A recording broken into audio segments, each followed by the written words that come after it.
Assalamualaikum warahmatullahi wabarakatuh, teman-teman, terutama sesama pensiunan pupuk Kaltim.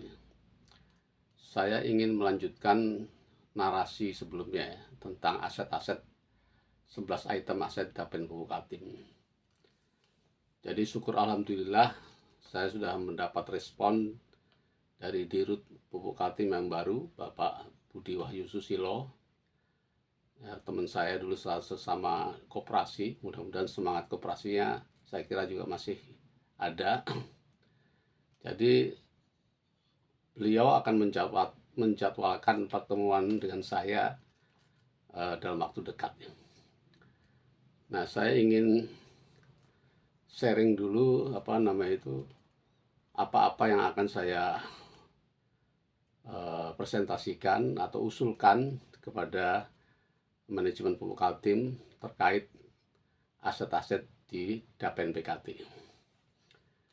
Yang pertama yang ingin saya tegaskan bahwa aset-aset yang saya permasalahkan itu, 11 item itu tidak boleh dipakai untuk menyelesaikan kasus restrukturisasi Jiwasraya.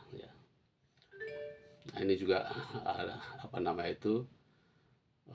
kesepakatan saya dengan Ketua P3KT, dan bukan soal hanya kesepakatan, memang seharusnya demikian ya, karena restrukturisasi Jiwasraya itu adalah bukan kesalahan kita, akan tetapi kesalahan Jiwasraya dan menjadi tanggungan negara, BUMN artinya negara, dan penyelesaiannya sudah dilimpahkan ke CEO BUMN melalui surat Menteri BUMN, dan itu sudah berproses ya, di RUT yang lama sebelumnya sudah berjanji akan menyelesaikan ini dengan pendanaan dari PKT ya, karena PKT mempunyai kemampuan yang cukup untuk itu.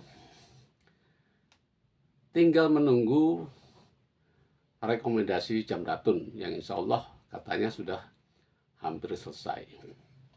Nah, yang saya permasalahkan ini adalah aset 11 item yang menurut saya harus jelas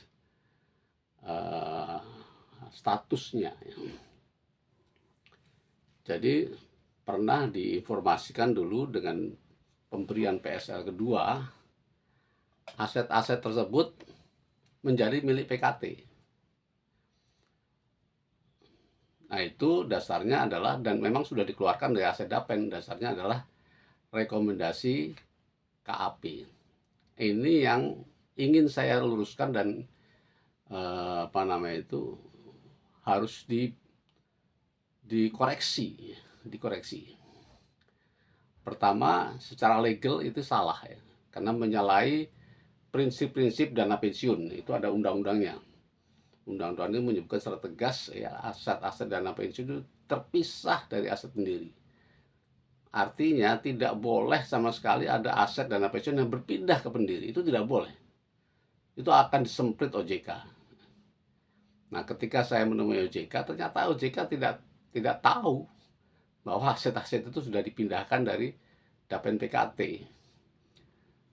Nah, ini yang koreksi ini yang harus saya kawal terus.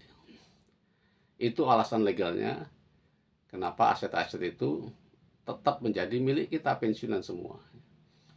Karena perlu diketahui undang-undang dana pensiun itu memang melindungi pensiunan, ditujukan untuk melindungi pensiunan, dan OJK berfungsi akan berdiri di balik pensiunan ya. Karena pensiunan itu adalah rakyat, sama dengan rakyat yang perlu dibela dan perlu dibantu. Ada aturannya, ada undang-undangnya untuk itu. Jadi alasan yang pertama adalah legalitas.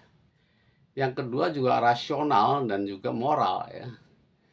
Jadi menurut saya aset-aset itu harus kembali ke Dapen PKT untuk mengganti kerugian yang terjadi karena salah langkah pengurus yang pernah saya ungkapkan berkali-kali.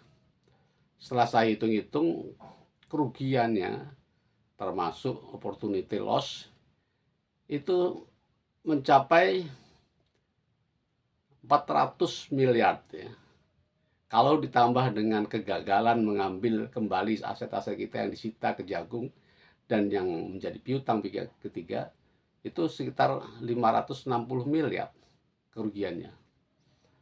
Nah, ini secara rasional ya harus digantikan ya, dengan aset-aset tadi harus tetap untuk menggantikan itu. Itu alasan kedua, alasan rasional, alasan ekonomi, alasan moral. Karena langkah-langkah pengurus itu kan langkah yang disetujui pendiri, yang disetujui pengawas, dan disetujui pendiri. Dan itu menyebabkan kerugian yang besar sekali, baik kerugian rilis pada saat itu, maupun kerugian opportunity karena hilangnya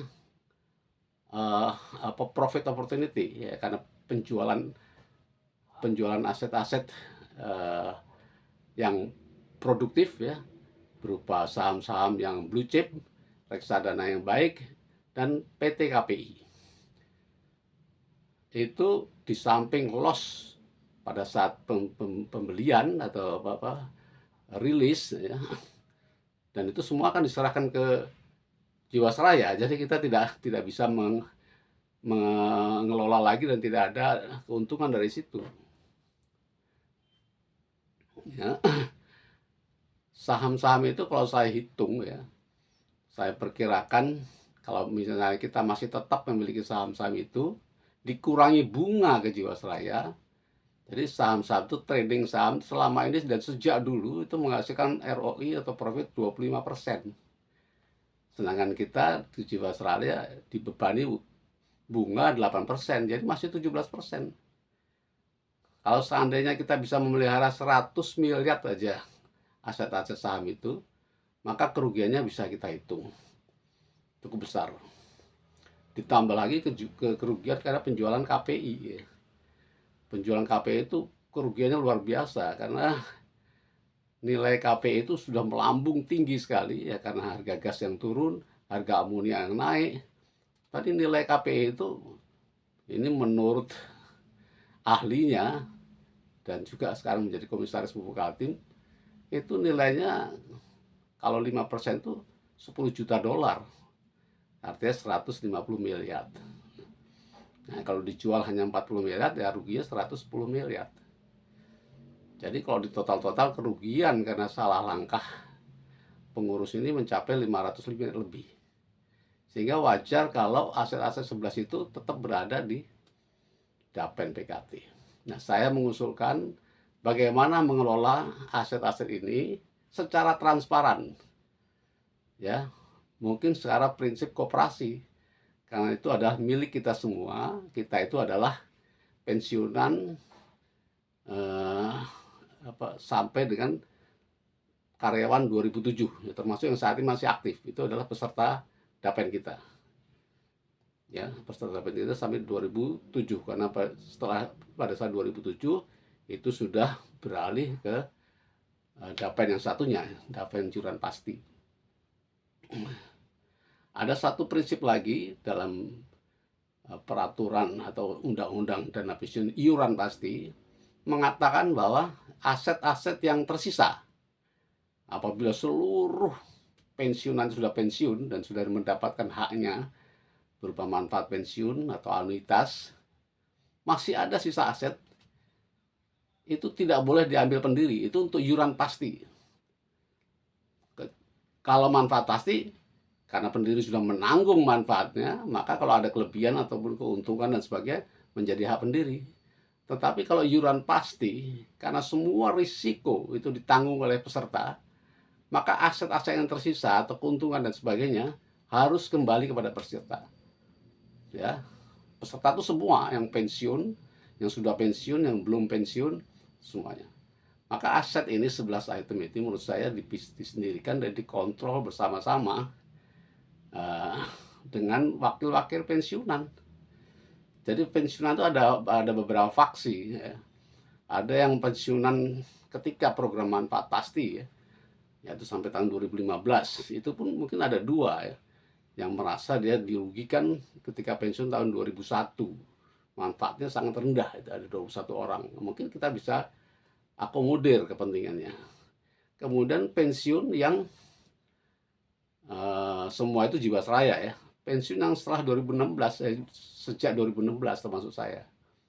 Itu ada dua macam, ada yang pakai Jiwasraya, ada yang tidak pakai Jiwasraya. Semuanya punya hak.